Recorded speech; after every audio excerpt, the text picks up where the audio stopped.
Hello friends, இனி வெயில் காலம் ஸ்டார்ட் ஆகிடுச்சு. ஸ்டோன் பிரச்சனை உள்ளவங்களாம் கொஞ்சம் கேர்ஃபுல்லாக இருங்க. வெயில் காலம் ஸ்டார்ட் ஆகிடுச்சுனாலே ஸ்டொமக் பெயினும் வந்துடும். அதுக்கு க்யூர் பண்ணுறதுக்கு ஒரு மிராக்கலான இலை இருக்குது. அது உங்களுக்கு தெரியுமா, இதை பார்த்துருக்கீங்களான்னு மறக்காமல் கமெண்ட்டில் சொல்லுங்கள். இந்த இலை பேர் வந்து ரணகளி. இது வந்து ஓமவல்லி இலை மாதிரி நல்லா திக்காக இருக்கும், தண்ணி கண்டென்ட் அதிகமாக இருக்கும். இதை சாப்பிடும்போது வந்து ஒரு முழு நெல்லிக்காய் டேஸ்ட்டில் தான் இருக்கும்.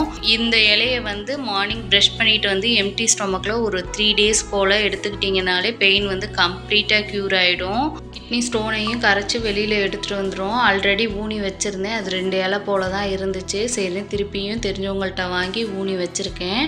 ஊனி வச்சு தண்ணியெல்லாம் ஊற்றிருக்கேன். துளுத்து வந்ததுக்கப்புறம் உங்களுக்கு கூட ஷேர் பண்ணுறேன். இது வந்து இலையிலே வேர் விட்ருங்கிறதுனால இந்த வட்டம் இலையையும் வச்சு ட்ரை பண்ணியிருக்கேன். எப்படி வருதுன்னு பார்ப்போம். யாரெல்லாம் இந்த இலையை சாப்பிட்டு க்யூர் பண்ணியிருக்கீங்கன்னு மறக்காமல் கமெண்ட்டில் சொல்லுங்கள். எல்லாருக்கும் யூஸாக இருக்கும். நாளைக்கு ஒரு வீடியோவில் பார்க்கலாம். தேங்க்யூ ஃபார் வாட்சிங். பாய்.